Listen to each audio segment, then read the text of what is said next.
اللهم صل على محمد وعلى آل محمد۔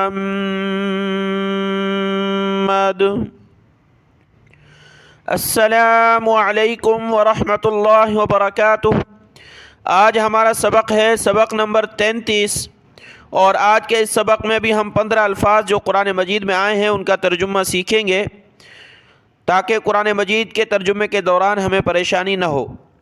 آج کا یہ سبق شروع کرتے ہیں۔ اعوذ باللہ من الشیطان الرجیم، بسم اللہ الرحمن الرحیم۔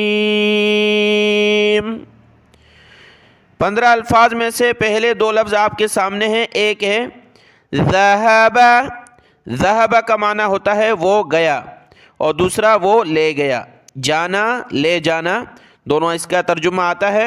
اور دوسرا ہے یستقیم، سیدھی راہ پر چلنا، جیسے کہ صراط الذین، یہاں اہدنا الصراط المستقیم، ہمیں سیدھی راہ دکھائیں گے، تو یہاں مستقیم سیدھی راہ کے معنی میں ہوتا ہے، تو یہ یستقیم بھی اسی سے ہے۔ ذہب کی مثال دیکھیں،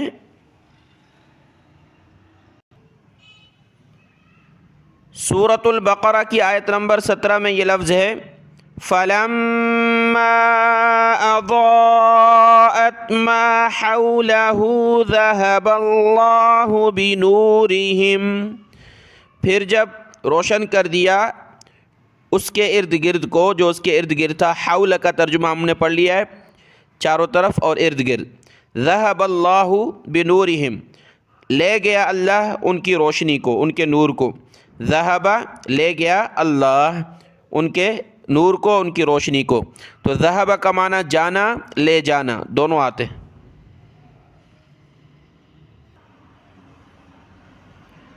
اگلا لفظ ہے فولی، اس میں اصل لفظ ہے ولی، فا کا معنی پس ہے۔ فولی، پس پھیریے، وجہ کا، اپنے چہرے کو، یعنی مسجد حرام کی طرف، بیت اللہ کی طرف۔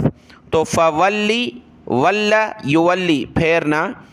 سیقول جو پارہ ہے، پارہ نمبر 2، اس میں یہ ذکر ہے تحویل قبلہ بیت المقدس سے اب بیت اللہ کی طرف جو منہ کر کے نماز پڑھنے کا حکم آیا، تو فرمایا فولی، پس ولی، پھیریے، وجہ کا، اپنے چہرے کو۔ اور دوسرا لفظ الفرقان، فرق کرنے والی چیز، حق اور باطل کے درمیان فرق کرنے والی چیز اللہ کا کلام ہے، اور قرآن مجید میں سورۃ الفرقان کے نام سے بھی سورت ہے۔ تو فرقان یعنی فرق کرنے والی چیز۔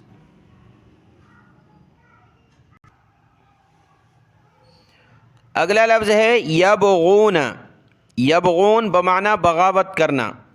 یبغون فی الارض، قرآن میں ہے کہ جو لوگ بغاوت کرتے ہیں زمین میں، یعنی فساد پھیلاتے ہیں۔ یبغون، بغاوت کرنا، واضح ترجمہ ہے۔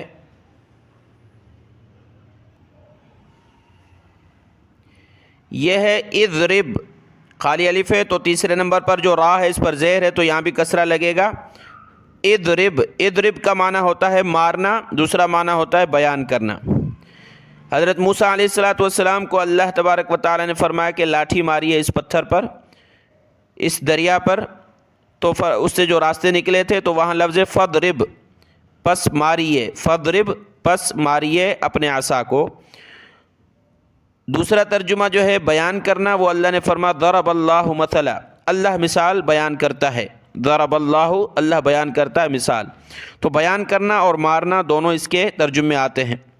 اگلا لفظ ہے مکرہ، مکرہ سے مراد مکر کرنا سے تدبیر کرنا، داؤ چلنا، کہ وہ کفار داؤ چلتے ہیں، تو ومکر اللہ، اللہ بھی داؤ چلتا ہے اپنے نبی کی مدد کے لیے۔ واللہ خیر الماکرین، اور داؤ چلنے والوں میں اللہ سب سے بہتر ہے۔ تو مکرہ یعنی تدبیر کرنا، داؤ چلنا۔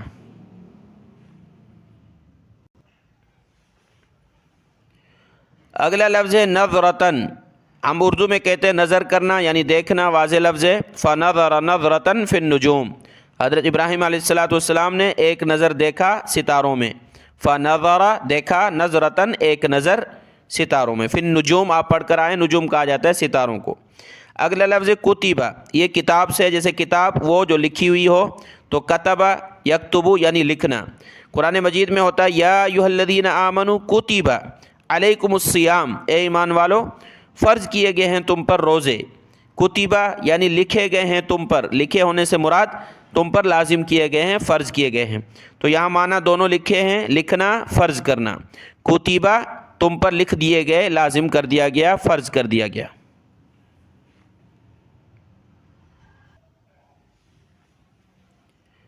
اگلا لفظ ہے قتلتم. قتل یقتل یعنی کسی کو مارنا, قتل کرنا. وَإِذْ قَتَلْتُمْ نَفْسًا, اور جب تم نے ایک شخص کو قتل کیا. تو قتل تم سے مراد قتل کرنا.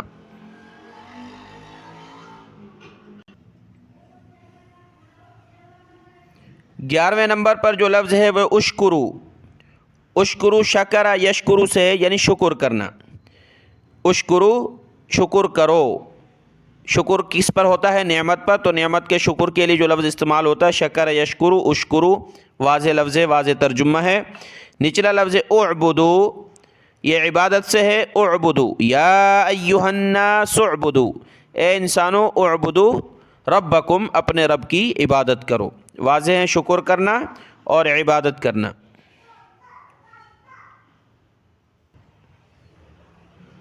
اگلا لفظ ہے قعدہ. قعدہ کا معنی ہوتا ہے بیٹھنا. قیاماً یعنی کھڑا ہونا, قعدہ کرنا. قعود جیسے ہم قرآن نماز کا کہتے ہیں, قعدہ اخیرہ, قعدہ اولا, یعنی اتحیات میں جو بیٹھتے ہیں اس کے لیے یہ لفظ استعمال ہوتا ہے قعدہ, بیٹھنا.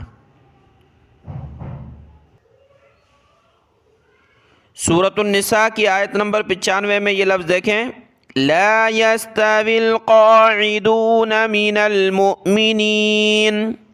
قاعدون یعنی بیٹھنے والے, قعدہ کرنا بیٹھنا, قاعدون بیٹھنے والے, کہ بغیر عذر کے جو پیچھے بیٹھ گئے اور جو جہاد کرنے والے, لا یستوی وہ برابر نہیں ہو سکتے.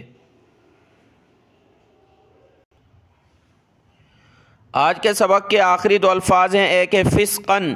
فسق کا معنی گناہ ہوتا ہے, جیسے ہم کہتے ہیں فسق و فجور میں مبتلا ہو گیا, یعنی گناہوں میں مبتلا ہوا, تو فسقن بمعنی گناہ. اور اصدقو, صدق یصدقو, سچا بولنا, سچائی اختیار کرنا. اصدقو یعنی زیادہ سچا. ومن اصدق من اللہ حدیثا, اور اللہ سے بات میں کون زیادہ سچا ہو سکتا ہے. تو اصدقو سچا, اور فسقن بمعنی گناہ. تو آج کے جو 15 الفاظ تھے سبق نمبر 33 کے, ان کو ذہن نشین کر لیں. دعاؤں میں یاد. السلام علیکم ورحمۃ اللہ وبرکاتہ.